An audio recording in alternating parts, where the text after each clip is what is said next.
Changing Lanes, the official podcast of BMW. Hello and welcome to this episode of Changing Lanes, the official podcast of BMW. My name is Sarah. And my name is Jonathan. And today in the podcast, we're talking about the history of the BMW art car. Now, if you've never heard about the BMW art cars, then you are definitely in for a treat. But if you've actually seen a BMW art car, then you know just how spectacular they are.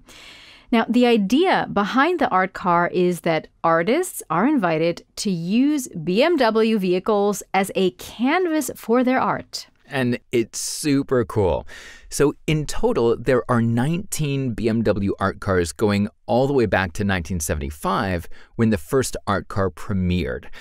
As different as the artists were, so varied were the BMWs, which were transformed into works of art by means of a wide range of graphic and artistic techniques. So no two vehicles are alike. That's right. It was left to each artist to choose a technology that suited their vision.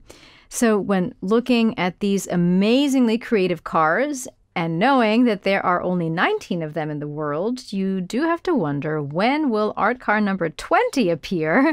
And which artist will immortalize themselves in this BMW collection? And above all, what BMW model is going to be used next? Exactly. The questions continue on. You know, I was lucky to see an exhibit of the art cars a few years ago in the BMW Museum. It was amazing. Truly works of art. Sarah, have you ever seen one before? Unfortunately, not in real life, only on the BMW website. And at least looking at the pictures online, they do look amazing. So after listening to this podcast, I'd highly recommend hopping on over to BMW.com and searching for art cars to have a look at the entire collection. It's truly a feast for the eyes. Most definitely. All right, but for now, you'll have to take our word for it as we take a stroll through the history of the BMW art car. So, here we go.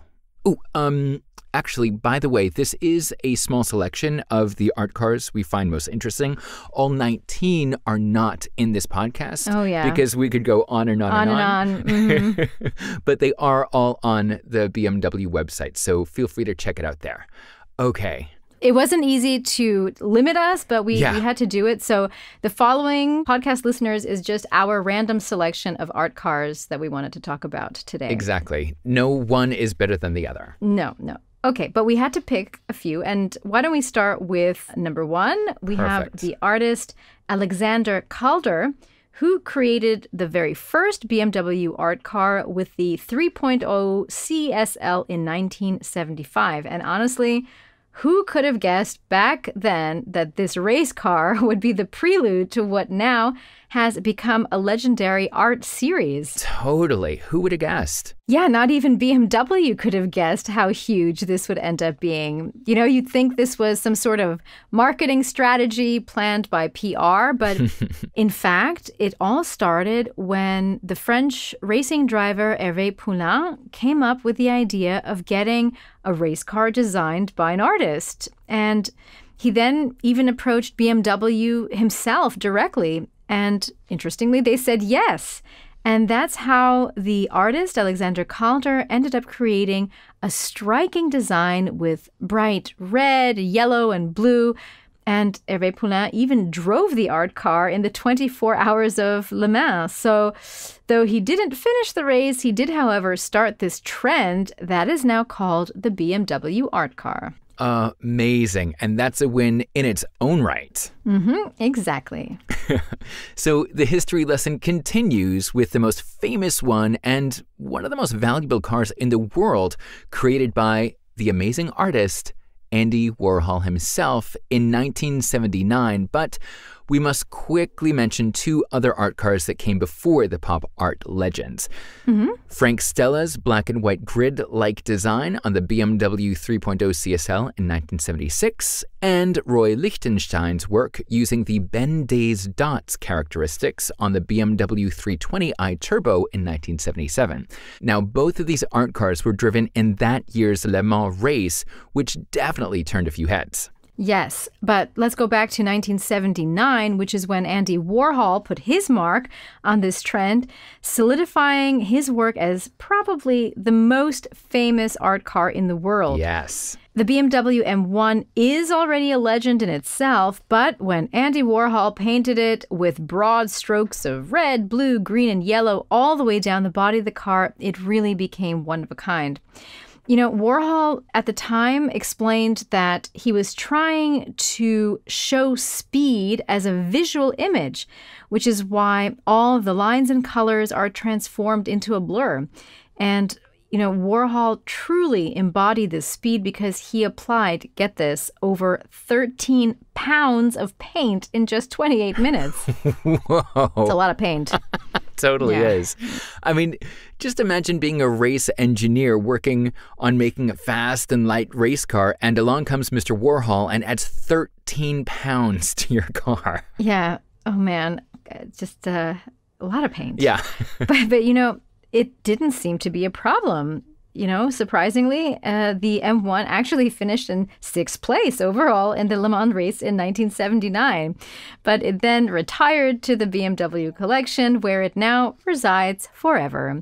And to this day, the Warhol art car might possibly be one of the most valuable cars in the world. You know, we mentioned that already. Exactly. What a story. Oof. Yeah, so it truly is a work of art. Yes. All right, moving on to our 5th BMW art car, the BMW 635 CS1 from 1982. Austria's Ernst Fuchs was the next artist to get creative, but for the first time not on a race car, but on a production car. And this has never been done before. Up until then, Ernst Fuchs was best known for his large images of saints, but when he got to the 635 CS1, he covered the car in a base coat of black, then painted roaring red and orange flames all over it. Oh boy, talk about a change in artistic vision. Totally. From saints to blasting flames from the hood. Yeah. But his artistic license definitely paid off on this one. Although his BMW art car artwork is very different from his earlier pieces, it's fair to say this too has become an icon.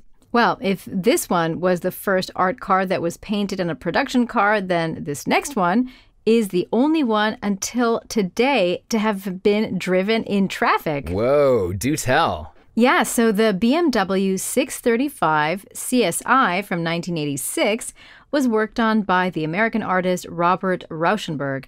And though this car wasn't on the racetrack, it did make its way into everyday traffic by, no less, the artist himself. Cool. So he incorporated the 3 worlds of art, nature, and technology in his design. And to do that, he used photographic techniques that he then applied to the car body using foils. Oh, wow. And, you know, the end result is really a collage of artistry. No matter where you stand, when you look at the car, you're going to see something different every time. Oh, wow. That's amazing. Mm-hmm. All right. Now we're going to zip forward a bit to art car number 11 and stop in 1991 with a BMW model that German artist A.R. Penck designed, which is a work of art and rarity in itself, the BMW Z1. Now, with its at the moment radically new design language and vertically sliding retractable side doors, the BMW Z1 remains a milestone in BMW automotive history even to this day. Oh man, would doors like that even be possible today with, you know, all the safety standards and stuff? That's actually a really good question. I would also like a return of those doors, just like in Back to the Future and those doors that just go up and down on the side. But let's get back to the art car. Penck's artistic contribution came 4 years after the Roadster premiered. So inspired by cave paintings, he created abstract figurines and symbols only in black against the bright red body of the car. And when you look at this design, you may be wondering, ooh, what do these symbols mean? Well, don't ask the artist because he has never provided any clue to their decryption. Okay. So I don't know. Maybe that's what makes this art car so appealing, that there is some sort of artistic mystery to it. Yes, well, speaking of a mystery, all of the artists we've mentioned until now have been male, in case nobody else picked up on that. But finally, in 1991, that changed with Esther Malangu working on the BMW 525i. Yes. And this was the first time that a woman was given the opportunity to design a vehicle in the art car series. And Jonathan, it was an amazing design to behold. Nice. So Malangu is a South African artist from the Ndebele Nation, and she's known for her bold style that references her heritage. So she uses pinks and blues and browns and yellows with a patterning design that's actually a tradition that's passed on from generation to generation and exclusively among women. So like most of the cars before and after it in the series, the BMW art car number 12 is purely an exhibition piece. And of course, it is also one of a kind. Amazing. And, you really have to see it to believe it. The patterns full of heritage on a shiny new car. It's an amazing example of old and new merging together beautifully. Yes, it really is something to look at. All right, moving on to number 15 in the series, Jenny Holzer, the second woman to design an art car, more specifically, the BMW V12 LMR in 1999. And yes, the art car went back onto the racetrack of Le Mans after a long time away. So Jenny Holzer is best known for her artwork that has critical words and statements that are meant to stimulate thought, echo, and polarize the reader. And yeah, it's pretty cool. And she did just that with this one as well. In her own style, she had sentences applied to the white paintwork of the race car using reflective chrome letters and fluorescent foil. So some of the provocative slogans included, "You are so complex, you don't respond to danger," or "Protect me from what I want," which I just go, wow, that's something to think about, And then another one that said, "The unattainable is invariably attractive," which I think is kind of cool to put on a race car because it's like you're racing and it feels unattainable, but it's attractive to get there to the finish line. So with that, Jenny Holzer has achieved her goal of making people think through her artwork. Yeah, for sure. Very philosophical and provocative statements, and on the Le Mans racetrack, no less. And Jonathan, for those podcast listeners who want to learn more about the fascination of Le Mans, then do make sure to check out episode number 5, where we covered that. It's definitely not to be missed. Exactly. All right, moving on to number 16 in the series, and this one takes a radical break from what you may expect from an art car. Yes. So, Icelandic artist Olafur Eliasson created an artwork around the actual car, which kind of looked like a cocoon made out of ice. Yeah. So we know that Eliasson is quite famous for incorporating nature and physical phenomenon in his art, and this is totally fitting for the opening vehicle of his opus because beneath the cocoon shell lies a hydrogen-powered racing prototype.